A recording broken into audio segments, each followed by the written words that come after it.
Estamos de vuelta, chicas.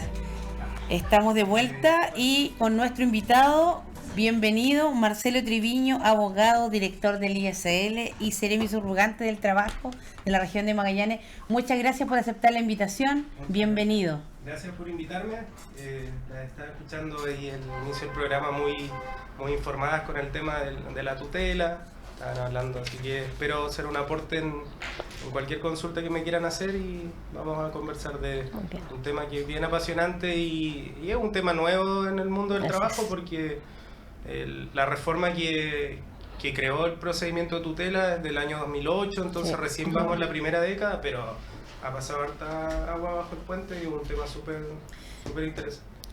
¿Qué se considera, qué es considerado como acoso? Cuando alguien dice yo fui acosado. Son las agresiones y hostigamientos reiterados, dice el código. Sí. Cuando tú analizas la jurisprudencia de la Dirección del Trabajo, de los tribunales, hablan de que esto tiene que ser permanente en el tiempo. Y establece la ley, obviamente, plazo, 60 días desde la vulneración hasta que tú tienes que hacer la denuncia, que a mí me parece un plazo muy breve, debiera ser por lo menos 90 días, pero así está la norma. Y tiene que ser una agresión. Igual existen jurisprudencias también que han declarado agresiones muy fuertes de un solo acto, que también es vulneratorio, porque lo reiterado, si hay una agresión física principalmente, o una humillación pública, ¿cierto? Exponen a una persona en un evento de la empresa, pongámonos un ejemplo así, yo podría decir, no tiene que ser reiterado para que se entienda vulneratorio. Pero eso hay que probarlo juicios. Reiterado, por ejemplo? El acoso laboral, pues como estaban hablando ustedes, el moving, es una escalada que va pasando desde la fase 1 a la fase 4 hasta la destrucción psíquica de una persona. Yo solamente un poco, me imagino que las compañeras acá que presentes más o menos entienden el proceso, pero quizás sería bueno que las personas que nos están escuchando también entiendan cuál es el proceso que tú nos estás señalando. ¿Cuál es la escalada en definitiva? En mi opinión, lo principal para un trabajador que está siendo vulnerado es analizar dónde está parado. Es decir, en qué empresa trabajo, si esa empresa es una pyme, es una mediana empresa o una gran empresa, porque estos temas se van a abordar de distinta manera. Imaginemos, no sé, una empresa multinacional con 1000 trabajadores y con un departamento jurídico de personas y de compliance, que son los que investigan estas cosas.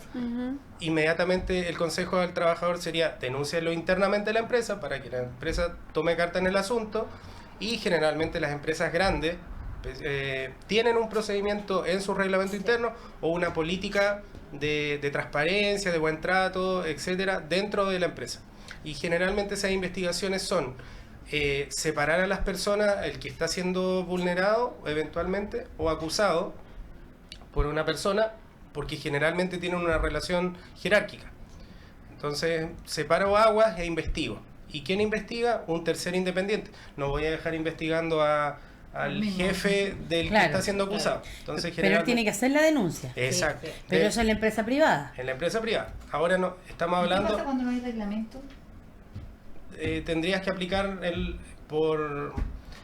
a ver, ¿qué haría yo si no? Cuando no hay norma interna, para que la gente nos entienda mejor. Yo estoy en una empresa y resulta que no hay ningún procedimiento. El empleador tendría que realizar, ¿qué haría yo? Nos salimos del ámbito de la gran empresa donde probablemente estas cosas están analizadas de normal. Vamos a una pequeña pyme, una señora en una lavandería, por ejemplo, que recibe maltrato por razones étnicas, políticas, religiosas, una discriminación o simplemente malos tratos, directamente agresiones verbales. El llamado es ir inmediatamente a la inspección del trabajo. No dar vueltas, no hacer constancias, porque muchas veces hacen constancias en la página web de la Dirección del Trabajo. Creyendo a lo mejor de que eso va a activar un proceso. exacto. No es así. Tiene que ser la denuncia. La inspección va a actuar conforme a un análisis que hace de una entrevista que existe un departamento al interior de la Dirección del Trabajo que va a entrevistar a la persona y va a hacer un juicio de valor respecto a lo que se está escuchando para efectos si da para ingresarlo dentro de un procedimiento de tutela.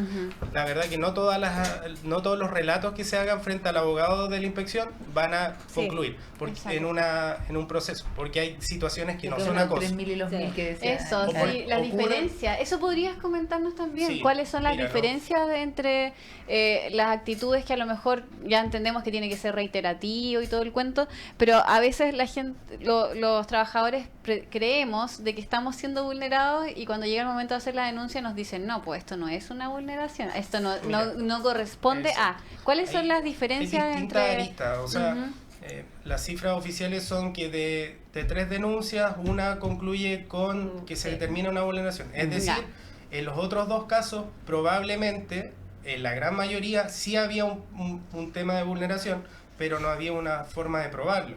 Que es claro, en las pruebas clave. Ocurre mucho y tiene que ver también con el feeling que encuentra el fiscalizador cuando va a estos procesos, encontrar si la gente se la juega en prestarle ropa a su compañero de trabajo, y el llamado es hacerlo, no tener miedo, porque el proceso de investigación es confidencial. Exacto. Es decir, y además hay un tema también ético y que yo llamo si yo estoy viendo que tengo un compañero de trabajo que está sufriendo hostigamiento por un mando medio de la empresa, y yo me callo ante eso, es cómplice también. Claro, cómplice. Exacto, es eso. Entonces, eso se genera. Pero pongámonos en el escenario de un caso que sí efectivamente se logra tener pruebas, hay correo electrónico, hay muchas veces que estas situaciones van dejando un rastro, es como un delito, ¿cierto? Como dicen, el crimen perfecto no existe. Bueno, en materia laboral es más o menos lo mismo. Siempre hay rastro, correos electrónicos con un tono sarcástico, frío, hay alguna actividad en que se hizo el maltrato adelante de otra persona, siempre ocurre eso. Muy pocas veces es que es tan manejado el tema como para que... pero también se da. O sea, yo porque maltrato en el acoso sexual. En el acoso sexual. El acoso sexual, que tiene una dinámica diferente al acoso laboral, obviamente, pero se basa también en lo mismo, pues, en ir coartando a una persona de a poco, haciéndole requerimientos indebidos, como dice la norma, requerimientos indebidos sexuales, sin consentimiento. Y claro, probablemente no va a partir con un compañero de trabajo o un jefe que se va a lanzar encima de la persona, sino va a empezar con dejar una florcita en el teclado, por decir. ¿Por qué hace esto? Ya no. Y lo dejas pasar. Después ya no es la florcita, ya es que a la salida de la oficina la persona está en el vehículo con el vidrio abajo, mirando, te llevo. Entonces es una escalada, y el moving es lo mismo. El acoso no parte con un golpe, no parte con improperios de grueso calibre, parte con cuestionamiento a cosas que tú estás haciendo bien, o no valorar tu trabajo, o lo que ocurre también mucho es que quitan el saludo. Entonces, ¿qué pasa con un trabajador de un rango medio bajo dentro de una empresa no muy grande, en que el jefe es jefe, compañero de trabajo, dueño, encargado de pagar los sueldos, encargado de todo, y esa persona de repente ya no te saluda? No es lo mismo que yo trabajo en un edificio corporativo, hay 800 compañeros y hay un jefe intermedio que me deja de saludar, y yo digo, bueno, no me saluda. ¿Se dan cuenta? O ni siquiera conocen a los jefes en esas empresas. Sí, es como... ¿Hay alguna sanción para aquellas empresas que no tienen reglamento, que no tienen establecida la forma de denunciar? A ver, el Código del Trabajo, en el artículo 154 o 184, no me acuerdo bien el número, establece los requerimientos de un reglamento interno. Y dentro de eso están los deberes, obligaciones y prohibiciones que tienen que haber dentro de una empresa. Eso es tan amplio como que tú me digas, ¿tienes que tener un procedimiento de maltrato? Yo digo que sí. Y más que un procedimiento de malos tratos, tengo que tener un procedimiento de buenos tratos. O sea, decirle a mi jefatura y a los compañeros de trabajo en general, decir, estas son las formas de tratarnos con respeto y dignidad. Y muchas cosas ni siquiera tienen que estar escritas, son de sentido común, son de lo que nosotros sabemos en la vida que es bueno y malo. Y eso muchas veces en el ámbito del trabajo, con un estrés que hay muchas veces, con la presión de que los negocios, el negocio no está vendiendo bien, etcétera, se empiezan a dar estas situaciones. ¿Por qué estás vendiendo poco? Te pago, no te pago para que hagas esto. Y empieza la persona... Se empieza a minimizar. Esa es la fase 1, 2, 3, 4 que el está mobbing, sí. En el mobbing, que hay libros de eso muy extensos. Los españoles tienen una doctrina muy fuerte. Sí. Y te lleva hasta la situación más extrema, que es un suicidio, por darte un ejemplo. Tú dices, ¿cómo una persona llegó a eso? Sí, pues Porque tanto un el trabajo, deterioro, el daño. es como una gota, la tortura china, ¿cierto? Una gota, hasta que la gota es capaz de romper una piedra. Acá en Punta Arenas, en Magallanes, más o menos el porcentaje de denuncias y... Tenemos cerca de 70 denuncias promedio al año. Hoy en día llevamos... ¿Al año? Sí. ¿De acoso laboral o acoso, sexual? No, laboral. Mayormente. Ya. Mi experiencia me dice que ni el 15-20%, no, menos es. ¿Verdad? Aquí no es mucho. A nivel nacional es más menos alto. lo que se denuncia. Sí, Estamos, porque la verdad es que... Exacto. ¿Cuál es la fuerza laboral hoy día en Magallanes? 90.000 personas. ¿Y de 90.000 cuántas 87? son mujeres? Casi la mitad, Sí, ¿no? como el 40 y ya. Pero ojo 55% que el acoso sexual en el trabajo no corresponde solo a las mujeres somos las que más denunciamos, pero a los hombres también somos las más existe y acosadas no se atreven a No, denunciar. estamos de acuerdo, tampoco, pero las como- mujeres siempre son las más acosadas y en eso Sí, comparto lo que claro. Pero yo el creo- porcentaje siempre es mayor es de las como- mujeres, nos gusta o no. Sí, Si mira, bien sí existen casos de hombres que pueden ser acosados de manera sexual, el porcentaje mayor siempre son muy, las muy mujeres. bajo. Claro, pero digamos, todos estos casos después son abordados, estas personas, las empresas tienen alguna sanción. ¿Cómo es el Ahora procedimiento? pasamos, Porque yo llego, pongámonos hago en la el caso, denuncia. Si tú haces la denuncia, tienes pruebas, ¿cierto? O el mismo empleador en algunas circunstancias reconoce los hechos cuando efectivamente lo hizo otro, ¿cierto? Un mando medio. O no, si efectivamente supimos y ¿qué medidas tomaron? Ninguna medida, por darte un ejemplo. Ya. Entonces ahí se verifica que hay indicios, que esa palabra es muy importante en esta materia, indicios. ¿Por qué? Porque el Ministerio del Trabajo, a través de la Dirección del Trabajo, no es un tribunal. No verifica situaciones, no provoca sentencias, sino una conclusión jurídica que dice hay indicios de una vulneración. Pero ¿qué hace la ley frente a ese indicio? Obliga a la Dirección del Trabajo en un plazo de 60 días a presentar esa denuncia en el tribunal. Ya. Y lleva todos estos antecedentes, el informe, que el informe es una presunción de veracidad. O sea, la empresa va a tener que dar vuelta a todo lo que dice el informe Claro. para Claro, poder tiene que probar demostrar. que efectivamente no es. No es. ¿Ya? Entonces, el llamado primero es, si al interior de la empresa hay un equipo de personas, de recursos humanos, o un prevencionista que muchas veces hace este trabajo, que sí se preocupa de lo que está pasando con sus compañeros de trabajo, hablarlo con el prevencionista, con el encargado personal, o directamente con el dueño, me está pasando esto. Si eso está ocurriendo directamente por el jefe, el llamado no es hablar con el jefe, No, hacer la denuncia a la inspección. anda a la inspección del trabajo, haz tu denuncia anónima, porque no la va a conocer el empleador, y después se va a iniciar el proceso, ¿ya? Y confiar en la autoridad. Hay un equipo que lleva muchos años de experiencia acá en Magallanes liderando esto, saben llevar el proceso y generalmente verifican cuando un hecho es efectivo. Jeremy, ¿y qué pasa con los honorarios, con la gente que está así como... Igual es amparada, ¿verdad? Yo como honorario igual puedo hacer Mira, una Lo que denuncia. pasa es que hay que hacer la separación, Pero- imagino yo, porque una cosa tiene que ver con la empresa privada y el código del trabajo, ¿cierto? Y otra Exacto. cosa muy distinta Mira, que Eso con la queremos cuenta- que usted nos explique. Ya, Lo público, si pero- tú, Sí. si tú Bien, haces sí. una prestación de servicio no regida por el Código del Trabajo, como sería boletear, como se dice coloquialmente, primero vas a tener que partir con que el tribunal pruebe que hay una relación de trabajo, Laboral. que no es tan difícil de probar si efectivamente hay jornada, Contrato. hay órdenes, contrato y remuneración, que son hay una subordinación. ¿Ya? Sí. Entonces el camino es un poquito más largo. Tienes que iniciar, probar la relación laboral y señalar que de esa relación laboral informal hubo una vulneración. ¿Ya? Ya. Y desde el punto de vista de los funcionarios públicos, hay una discusión bastante fuerte, más bien rica desde el punto de vista doctrinario y jurisprudencial, que a los abogados les gusta mucho, que es que la Corte Suprema en algún momento de la historia dijo que este procedimiento no era aplicable para los funcionarios públicos. Sí. Una Mis Fuerzas una Armadas. claro, nuevo criterio de la Corte Suprema, más novedoso desde el año 2000, yo calculo del 2016, 2015 en adelante, empezaron a aparecer fallos que la Corte Suprema reiteró en varios fallos que sí era aplicable a los funcionarios públicos y este tema terminó en algún momento en el Tribunal Constitucional a través de un fallo, que los efectos del Tribunal Constitucional son particulares para el fallo, pero que generan un criterio y dijo de que no era aplicable.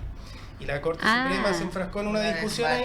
Yo pensé que iba a decir, ay, eso eso es jurisprudencia. No, entonces, pero hoy en día, si un trabajador que nos está escuchando es del sector público y se va al Tribunal del Trabajo de Magallanes, de Punta Arenas, sí le van a acoger a tramitación su demanda. Perfecto. ¿Ya? Claro, eso es importante que se sepa. No, no, estamos hablando de contrata o planta. Sí. Ya. Una persona, Es bueno saberlo porque la que verdad está a que... honorarios y a honorarios de forma muy precaria, por ejemplo, no muchos años con un que como pasa en el tienes que sector, probar que tiene claro, una tienes que dependencia laboral. probando la relación laboral y ya el camino es un poco más largo, pero no es imposible de probar para nada, o sea, Nos quedan 3 minutos, yo lo sé. Yo lo sé, Ya, pero quiero preguntarte, porque además lo decíamos hace un rato y yo lo estuve mirando por ahí.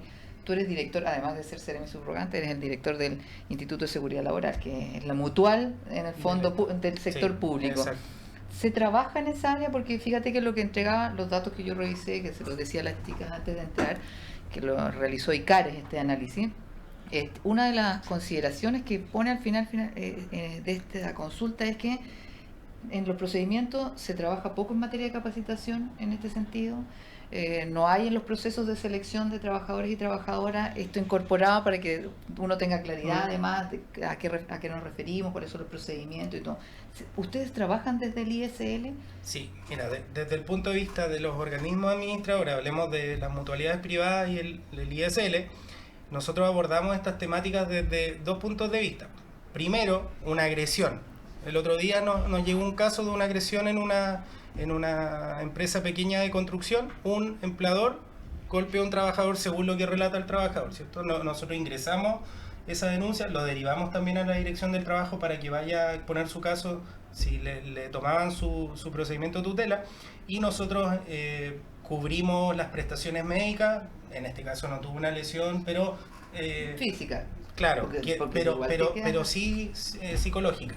Entonces hay 2 aristas en el mundo de las enfermedades del trabajo, que son los accidentes y las enfermedades profesionales. Y dentro de las profesionales está la psíquica. Entonces, es igual una rama de la prevención que está creciendo, ¿cierto? Ya nació, pero está creciendo. No te podría decir que hay un desarrollo de 50 años como la ley de accidentes, que lleva 50 años de vigencia y una ley muy exitosa histórica. En la parte psicológica de los trabajadores, igual que los tribunales, que la inspección, creciendo, pero sí le entregamos respaldo. Hemos generado varias calificaciones de enfermedades profesionales psíquicas de trabajadores tanto del sector privado como público. Y nosotros derivamos a nuestros prestadores médicos con psicólogos, psiquiatras, medicamentos, seguimiento, procesos, etc. Y subsidios. Qué bueno. Sí, así que es bueno saber el post. a confiar en la autoridad, a informarse. No hay peor enemigo en el mundo del trabajo que ignorar tus derechos. Por supuesto. Ese para mí siempre. Y deberes también. Se lo digo a cada persona que yo converso. Conoce tus derechos, conoce tus deberes. Está todo en la ley. En el Código del Trabajo están prácticamente todas las cosas que te pueden beneficiar, y las personas no las conocen. Llevan 10, 20 años trabajando y tú le preguntas, ¿tú sabes cuál es tu jornada de trabajo? No sé, una vez el mundo público no conoce el estatuto administrativo. Entonces eso, informarse. Y el Código de Trabajo es chiquitito, además tampoco es de tanta lectura. O en la página del trabajo, que es dt.gov.cl, y están las preguntas frecuentes, está por tema, por ejemplo, todo. Remuneración. Sí, es muy amigable la página, es verdad. Cómo hacer la denuncia, cómo es el proceso, qué se sigue. Pero lo último que me gustaría decir es que, ojo, que cuando alguien está sufriendo un menoscabo, hay un plazo que si no lo hace valer. Entonces, yo sé que cuesta dar el paso a la denuncia, pero son 60 días porque si no te van a establecer que no hay lugar. No hubiese existido. Qué pena eso, pero es importante, es un buen tip que ha entregado a los trabajadores. El acoso laboral en sí, el acoso como moving, se ve que es una situación de tracto sucesivo y cada acto nuevo renace vuelves a correr los plazos. Eso. Aprendimos harto, ¿no? Estamos terminando. Y de plazo también la inspección de trabajo para dar respuesta justamente a esas denuncias. Son rápidos. Exacto. Nos faltaron muchas cosas, muchos temas por ver. Si acá las campañas que se hacen en la región o Punta Arenas al respecto también.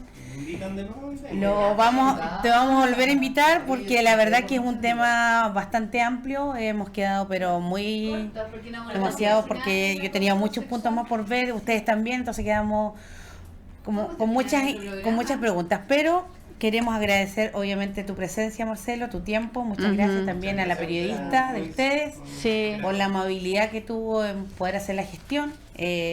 Para nosotros es súper importante tener importantes invitados como eres tú, para nosotros como medio de comunicación también, y para nuestros panelistas abordar temas tan relevantes como este, así que te lo agradecemos de verdad. Muchas gracias por venir, gracias a ustedes también, chicos, por acompañarnos. Nos vemos el próximo jueves, aunque sea feriado igual. Mañana en el Centro Cultural James Warner va a dar una charla súper buena a las 19:30 horas que se llama Crianza de la Era Digital. Sí, muy buena, buenísima. Así que muchas gracias a todos. Nos vemos el próximo jueves. Gracias por venir. Gracias a todos por seguirnos. Que estén muy bien. Chao, chao.